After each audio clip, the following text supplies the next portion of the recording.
Interest, তাও প্রথম 2 বছর ইন্টারেস্ট দিতে হবে না, কোন সিকিউরিটি নেই, গ্যারান্টারের নাম নরেন্দ্র মোদী।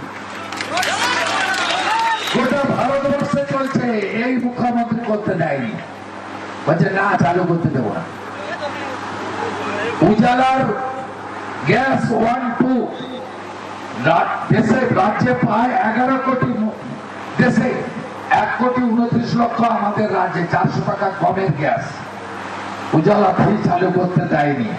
আরো 15 লক্ষ মা বোনদের উজালার কানেকশন পেত, 400 টাকা কমে গ্যাস পেত, এ করতে দেয়নি। ঝড় হয়, বন্যা হয়, ফসলের ক্ষতি হয়, বোরো ধানের ক্ষতি হয়, পানের বরজের ক্ষতি হয়, চীনাবাদামের ক্ষতি হয়। এই একমাত্র রাজ্য প্রধানমন্ত্রী ফসল বীমা যোজনা চালু করতে দেয়নি। ক্ষমতায় যদি তথ্য পরিসংখ্যান উপস্থাপিত করে এই পশ্চিম মেদিনীপুর জেলার কোনো জায়গায় মাটিতে একটা সভা সমিতি করে আমার চ্যালেঞ্জ গ্রহণ করে পরিবর্তনের পর মামাটি মানুষের সরকার গত 14 বছরে কি কাজ করেছে, আর নরেন্দ্র মোদীর সরকার 12 বছরে এই দাসপুরের জন্য কি কাজ করেছে, তারা জায়গা ঠিক করুক, তারা সময় ঠিক করুক, তারা সংবাদ মাধ্যম ঠিক করুক, তারা সঞ্চালক ঠিক করুক, তারা মাঠ ঠিক করুক। একদিন সময় দেবেন, আমি আসব, তৃণমূলের প্রতিনিধি, আর একদিকে বিজেপির প্রতিনিধি থাকবে। উন্নয়ন আর পরিসংখ্যানের নিরিখে যদি রাজনৈতিক লড়াই আপনারা লড়তে চান, আমি চ্যালেঞ্জ করছি, ক্ষমতা থাকলে এই চ্যালেঞ্জ গ্রহণ করবেন। যদি 10-0 গোল করে মাঠের বাইরে ভোকাট্টা করে না বার করতে পারি, আমার নাম অভিষেক বন্দ্যোপাধ্যায় নয়। যারা মানুষকে ভয় দেখায়, এইখানে বিজেপির যে রাজ্য কমিটির একজন মেম্বার ছিল, কি নামটা বলেছিল, লক্ষ্মীর ভান্ডার বন্ধ করে দেবো, কালীপদ সেনগুপ্ত, কবে বলেছিল? জানুয়ারি মাসের 3 তারিখ। আজকে কি কত তারিখ? মার্চ মাসের 25 তারিখ। 100 দিন হয়ে গেছে। বিজেপি কোনো ব্যবস্থা নিয়েছে? বলছে লক্ষ্মীর ভান্ডার যে মহিলারা পান তাদেরকে বন্ধ করে রাখতে হবে, তারা যেন ভোট না দেয়। আপনি এদের মানসিকতা ভাবুন। এই মাটি ঈশ্বরচন্দ্র বিদ্যাসাগরের মাটি। সেখানে বলা হচ্ছে মহিলাদের বাড়িতে লকআপের মতো লক অ্যান্ড কি করে রাখো যাতে ভোট না দিতে পারে। আপনারা শুনেছেন সেই কথা? এখনো পর্যন্ত বিজেপি কোনো ব্যবস্থা নেয়নি। আমরা এদের থেকে আশাও করি না। নির্বাচন ঘোষণা হয়েছে মার্চ মাসের 15 তারিখ, আজ থেকে 10 দিন আগে। তৃণমূলের প্রার্থী তালিকা বেরিয়েছে 17ই মার্চ। আমাদের ইস্তাহার প্রকাশ হয়েছে মার্চ মাসের 20 তারিখ। দিদি 10 প্রতিজ্ঞার কথা বলেছে। অন্যান্য রাজনৈতিক দল সংকল্পের কথা বলে, অন্যান্য রাজনৈতিক দল বলে প্রতিশ্রুতির কথা, আর আমরা বলি প্রতিজ্ঞা, শপথ। সহায়ক মূল্য নেই ধানের, কৃষকরা সর্বশান্ত হয়ে গেছে। সারের কালোবাজারি, এদেরকে তাড়াতে হবে। তাড়াতে গেলে ভারতীয় জনতা পার্টিকে আনতে হবে। আপনারা চান ইলেকট্রিকের মিটার 0 অক্টো।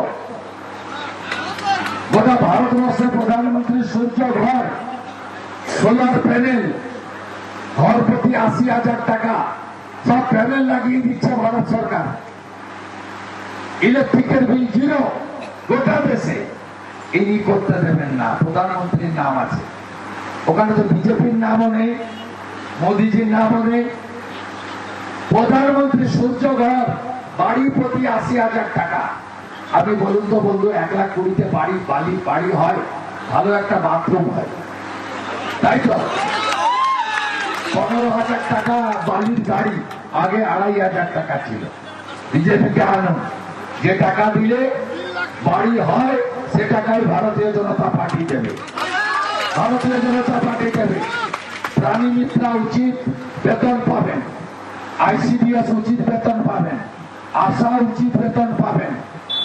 মহিলারা যেদিন বিজেপি 54 রেজাল্ট 1 জুন অ্যাকাউন্টে ঢুকে যাবে 3000 টাকা। বার্ধক্য ভাতা বাড়বে, বিধবা ভাতা বাড়বে, দিব্যাঙ্গ ভাতা বাড়বে, লোক প্রসাদ শিল্পী ভাতা বাড়বে। আর ধর্ষকদের সকালে নেব, বিকালে খরচ করব। আমাদের রাজ্য সরকার প্রত্যেকটা গরিব মানুষের মাথার উপর পাকা ছাদের ব্যবস্থা করবে, আমাদের চতুর্থ শপথ।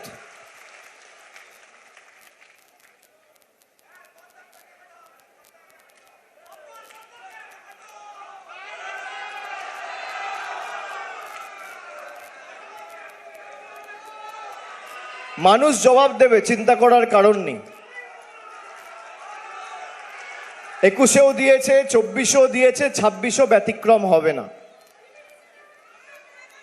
4টে প্রতিজ্ঞা বললাম, পঞ্চমটা বলি। আপনারা শুনেছেন দিদির প্রতিজ্ঞা? শুনেছেন? 4টে প্রতিজ্ঞা বললাম। এক হচ্ছে যতদিন তৃণমূল থাকবে আজীবন লক্ষ্মীর ভান্ডার। 2 নম্বর নলবাহিত পরিশ্রুত পানীয় জল প্রত্যেকটা বাড়িতে। 3 সবার মাথার উপর ছাদের ব্যবস্থা। 4 দুয়ারে স্বাস্থ্য ক্যাম্প, দুয়ারে স্বাস্থ্য, অর্থাৎ সেবাশ্রয় যেমন হয়েছিল ক্যাম্প করে করে ব্লক ওয়াইজ দুয়ারে স্বাস্থ্য ব্যবস্থা করবে রাজ্য সরকার। আর 5ম,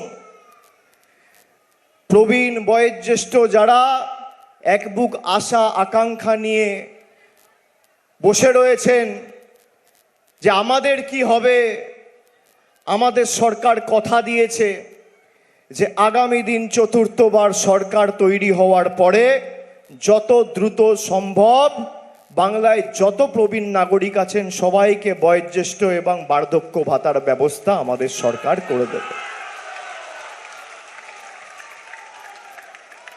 5টা প্রতিজ্ঞা দিলাম। একদিকে মমতা বন্দ্যোপাধ্যায় সরকার দিচ্ছে, আর একদিকে নরেন্দ্র মোদীর বিজেপির পদ্মফুলের সরকার নিচ্ছে। যখন ইচ্ছা মর্জি মাফিক লাইনে দাঁড় করিয়ে দিচ্ছে। হঠাৎ করে দিল্লি থেকে ঘোষণা করে দিল আজ থেকে লকডাউন সব লাইনে। হঠাৎ করে ইচ্ছা হলো ঘোষণা করে দিল আজ থেকে নোটবন্দি সবাই লাইনে। হঠাৎ করে ঘোষণা করে দিল আজ থেকে এসআইআর। স্বাধীনতার 78 বছর পরেও মানুষকে লাইনে দাঁড়িয়ে নিজের নাগরিকত্বের প্রমাণ দিতে হচ্ছে। এর থেকে লজ্জাজনক কিছু হতে পারে না। হঠাৎ করে এলপিজির লাইন, পেট্রোল পাম্পে লাইন, ব্যাংকের বাইরে নোটবন্দির পর লাইন, লকডাউনে রাস্তায় লাইন, রেল স্টেশনে লাইন, এয়ারপোর্টে লাইন, ফ্লাইওভারের নিচে লাইন।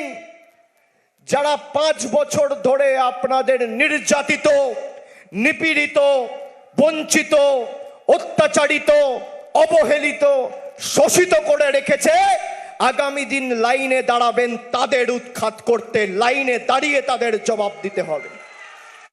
বলছে হ্যাঁ আমি হালাল মিষ্টি বানাবো, আমি মুসলিম, আমি হালাল, সে তার কাজ করেছে। আমাদের মুখ্যমন্ত্রী হিন্দুদের বাড়ি বাড়ি এই চোর তৃণমূলের লোকেদের যারা পঞ্চায়েতে চুরি করে, মোটর সাইকেল করে দাপিয়ে বেড়ায়, যারা আপনার পায়খানা পর্যন্ত খেয়েছে, পায়খানা টাকা পর্যন্ত মেরেছে, 100 দিনের টাকা পর্যন্ত চুরি করেছে, আবাসের টাকা আপনাকে দেয়নি, তারা আপনাদের বাড়ি বাড়ি ওই হালাল প্যারা